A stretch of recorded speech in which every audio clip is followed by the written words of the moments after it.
അമ്മയുടെ ചികിത്സക്കായിട്ട് പൈസ ഇട്ട് തന്ന ആൾക്കാരൊക്കെ ഇപ്പോഴും പറയണത് ആ. ആ കിട്ടിയ ഫണ്ട് കൊണ്ട് കല്യാണം കഴിച്ചവനല്ലേ. കമന്റിൽ കംപ്ലീറ്റ് അതാണ്.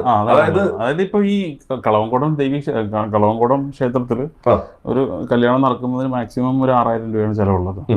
അതിനിപ്പോ അമ്മയുടെ ചികിത്സാ സഹായ ഫണ്ടിൽ നിന്നെടുത്ത് കല്യാണം കഴിക്കേണ്ട ആവശ്യം വന്നില്ല എന്നുള്ളതാണ് ഒന്നാമത്തെ കാര്യം. പിന്നെ തന്ന പൈസകൾക്ക് ഒത്തിരി പേര് പൈസ തന്നിട്ടുണ്ട്. തന്ന എമൗണ്ടുകൾ ഞാൻ പറഞ്ഞില്ലേ, ഈ 1 രൂപ തൊട്ട് 100 രൂപ വരെ തന്നവരും 10,000 തന്നവരും ഒക്കെ ഉണ്ട്.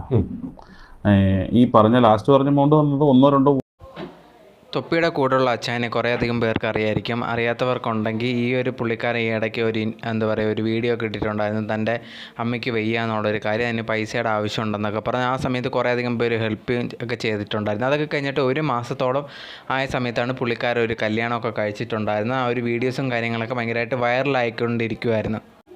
ഈ ഒരു കല്യാണം കഴിഞ്ഞതിന് ശേഷം ഇവർ മൂന്നാറൊക്കെ ട്രിപ്പ് പോകാൻ പോവുകയാണ്. അതുപോലെ തന്നെ ബൈക്കും കാറും ഒക്കെ എടുത്തുകൊണ്ട് BMW കാറൊക്കെ എടുത്തുകൊണ്ട് ചുറ്റുന്ന രീതിയിൽ വീഡിയോസൊക്കെ വെളിയിൽ വരുന്നുണ്ടായിരുന്നു. ഈ വീഡിയോസൊക്കെ വെളിയിൽ വന്ന സമയത്ത് ആൾക്കാരൊക്കെ ചോദിക്കുന്ന ഒരു കാര്യം, സ്വന്തം അമ്മയ്ക്കുണ്ടെങ്കിൽ ചിലവിന്, അതായത് ഒരു രോഗം വന്ന സമയത്ത് ഓപ്പറേഷന് പൈസ കൊടുക്കാനില്ല, പക്ഷേ ഇങ്ങനെ കറങ്ങാനും കാര്യങ്ങളൊക്കെ പൈസ ഉണ്ട്, അപ്പോൾ നാട്ടുകാരെ പറ്റിച്ചതാണോ, അവരെ നിന്ന് വാങ്ങിച്ച പൈസ കൊണ്ടാണോ ഈ അടിച്ച് പൊളിച്ച് കറങ്ങുന്നതെന്നൊക്കെ ചോദിച്ച് കുറേയധികം ആൾക്കാരൊക്കെ ഭയങ്കര ചോദ്യം ചോദിച്ചിട്ടുണ്ടായിരുന്നു. അങ്ങനെ ഇരിക്കുമ്പോഴാണ് അവരൊരു ഇൻ്റർവ്യൂ കൊടുത്തത്. ആ ഒരു ഇൻ്റർവ്യൂവിൽ ഇതേ കണക്ക് പറയുന്നുണ്ടായിരുന്നു, എന്ത് ചെയ്യുന്നു, ഞങ്ങളങ്ങനെ എടുത്തിട്ടൊന്നുമില്ല, ഞങ്ങൾ അമ്പലത്തിൽ വെച്ചാണ് കല്യാണം കഴിച്ചത്, അവിടെ കല്യാണം കഴിക്കാൻ വലിയ പൈസയോ കാര്യങ്ങളോ ഒന്നും വേണ്ടി വരത്തില്ല, അതിനൊക്കെ ഉള്ളത് എൻ്റെ കയ്യിലുണ്ടായിരുന്നു എന്ന് പറഞ്ഞു. അതുപോലെ തന്നെ BMW ആയിട്ടൊക്കെ കറങ്ങുന്ന ഒരു വീഡിയോ ഭയങ്കരമായിട്ട് കറങ്ങുന്നുണ്ടായിരുന്നു. ബട്ട് അതിനെപ്പറ്റി അന്വേഷിച്ച സമയത്തുണ്ടെന്ന് പറഞ്ഞാൽ ആ ഒരു വീഡിയോയിൽ ആ ഒരു BMW കാർ എന്ന് പറഞ്ഞാൽ അവരുടെ ഫ്രണ്ടിൻ്റെ കാറാണ്, അല്ലെങ്കിൽ സ്വന്തമായിട്ടുള്ളൊരു കാറൊന്നുമല്ല, ഒരു വീഡിയോയ്ക്ക് വേണ്ടി അവർ കാണിച്ചു എന്ന് മാത്രമേ ഉള്ളൂ, അല്ലാതെ പ്രത്യേകിച്ച് വേറെ കാര്യങ്ങളോ ഒന്നുമില്ല എന്നാണ് പറഞ്ഞിട്ടുണ്ടായിരുന്നത്.